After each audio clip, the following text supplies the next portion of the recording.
significant damage, particularly along Florida's Big Bend, but the community is resilient, and we are going to work hard to make sure people get what they need.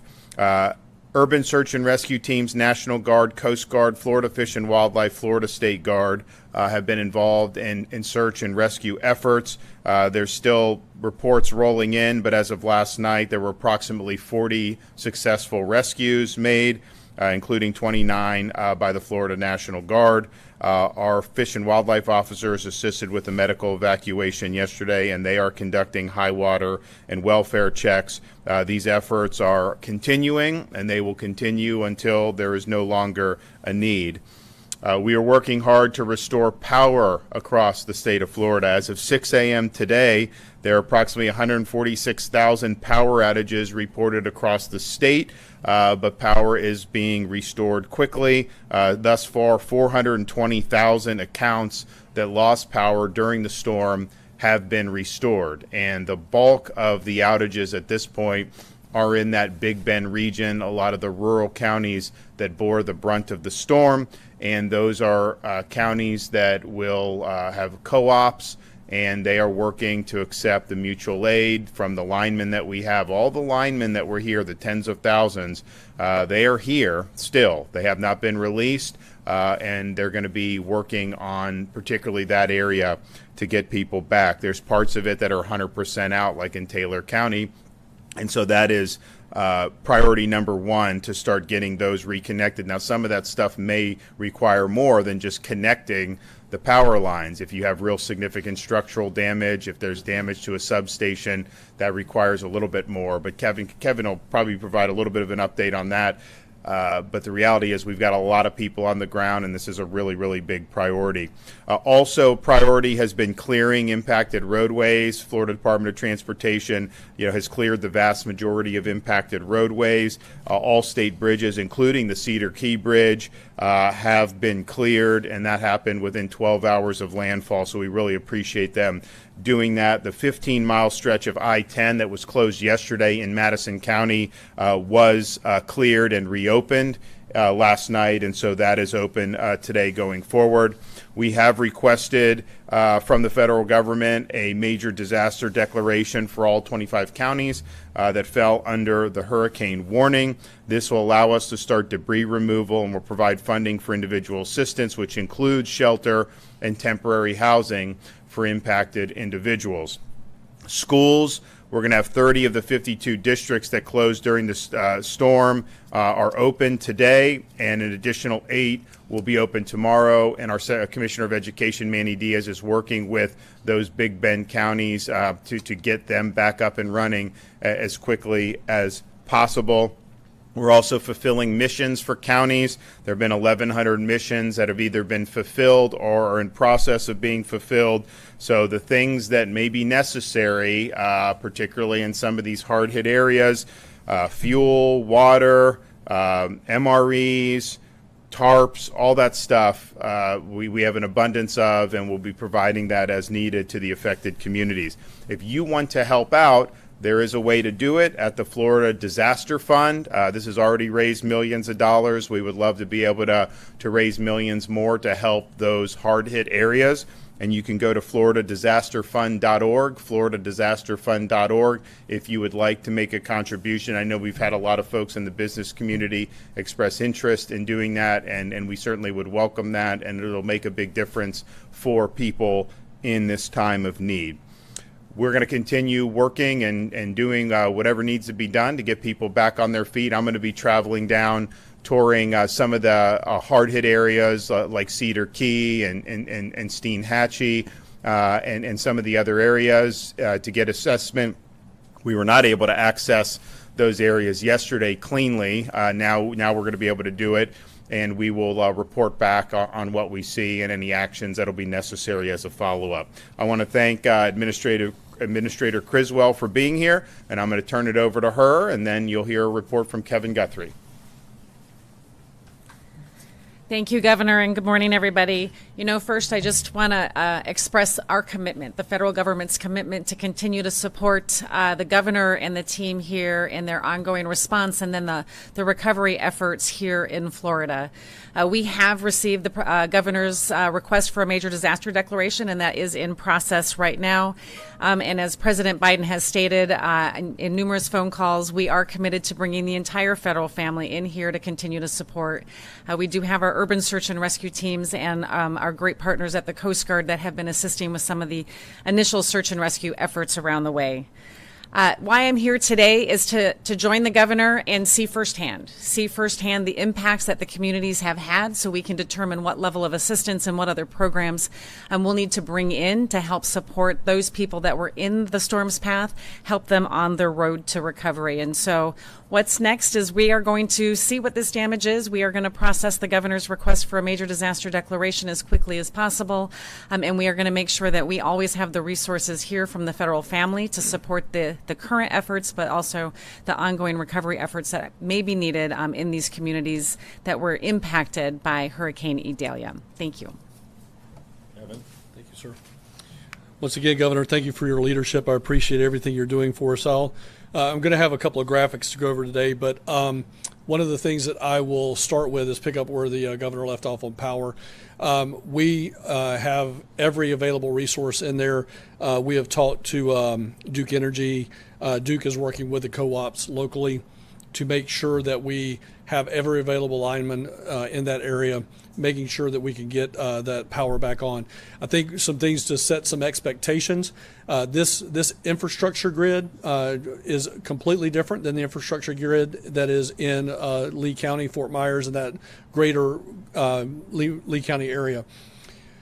Lee County is obviously a core urban type issue. This is a issue where we have miles and miles and miles of rural area that may service one or two residents. So we have more than enough people to restring all the line.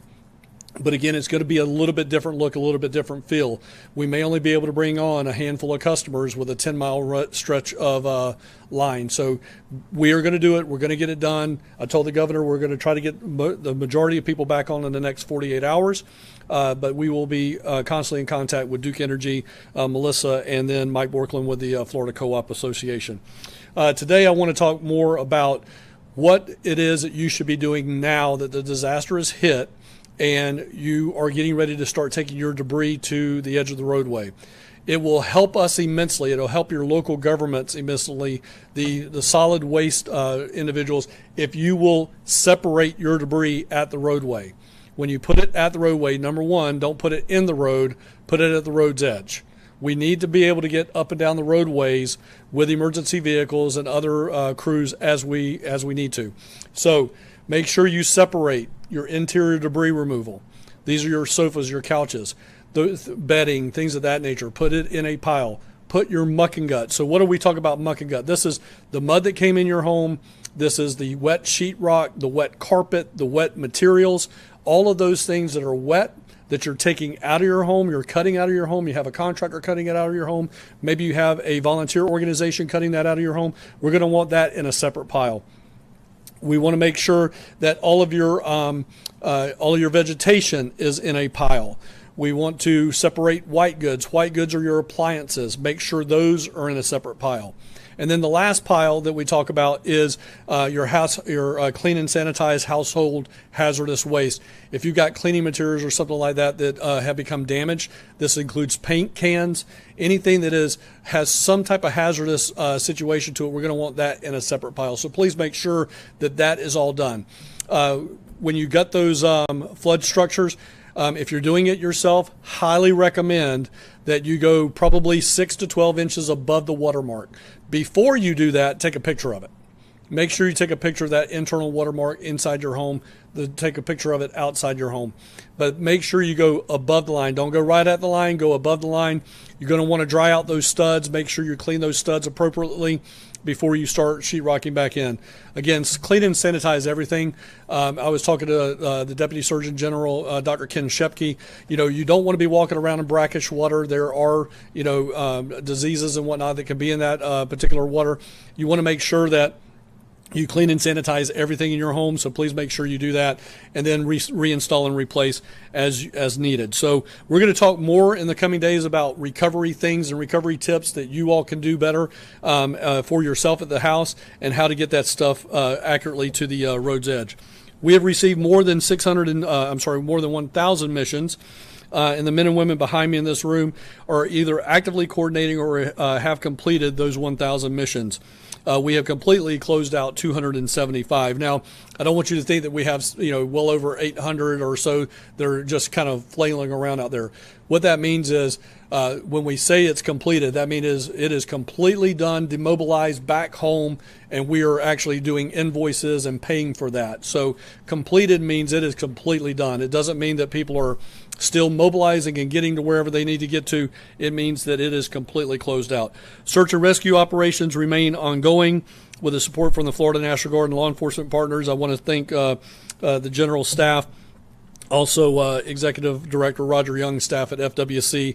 Those guys have been doing some really, really great work over the last 48 hours. So thank you again, General. At this time, no deaths have been reported to the Medical Examiners Commission. No deaths. The governor and I really hit that hard. Evacuate, evacuate, evacuate. If you need power, please evacuate. So it seems that people have heeded that call, and we're grateful for that. The state emergency response team is continuing to working to meet the needs of survivors, supporting our responders, and continuing recovery efforts in these communities. We have a recovery team embedded in the EOC behind me, working with our FEMA counterparts to expedite recovery processes and ensure we can assist the Big Bend with needed recovery efforts. We are working very closely with FEMA to establish recovery resources, including disaster recovery centers, mobile registration intake centers, and even disaster support assistance teams disaster survivor assistance teams in these locations. After disaster, scammers often attempt to take advantage of survivors. I encourage everyone impacted by Idalia to be vigilant and report any suspicious activity or price gouging to the Attorney General's office. Please do that. That number is 1-866-966-7226. If your home has received significant flood damage, ensure that your electricity is off and that you are wearing the appropriate safety gear before you enter that home. More information on mucking and gutting, as we've talked about today, is available on floridadisaster.org/guide. Some safety tips that we want to ensure that you do. Please make sure that when you're operating a chainsaw, you're doing it safely. Please make sure you're wearing goggles. Make sure that you're covering your head, protecting your head. If you do not know how to operate a chainsaw, do not do it. Do not get on ladders. The governor and I have talked about this in the past. It's generator safety, it's chainsaw safety, it's ladder safety. Those are the three big things that end up causing people to have deaths in post-disaster impacts. And all of those are avoidable deaths. Do not get on a ladder at the top rung with a chainsaw in your hand, trying to hang on with the other one and cut off a limb. That is not the way to do this, folks. Please do it safely. Call in somebody to get that done. Don't fly drones where responders are at. That will inhibit air operations. It will inhibit other operations if we do not know what's going on with the drones. So please do not fly drones where responders are at. We've talked about generator safety, 20 feet away from all open windows and open doors. That includes your garage. Do not open your garage and run a generator in your garage. Get it away from your home. And volunteer organizations.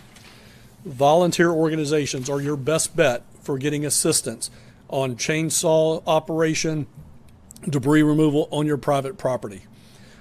That can all be done through our website here, as well as Volunteer Florida. We have right behind me, right behind where we're standing, is a room full of volunteer disaster organizations that are ready to come and help you. So please make sure you reach out to us, or to your local emergency management agency for a list of volunteers that are willing to come and help you at your home. Thank you, Governor.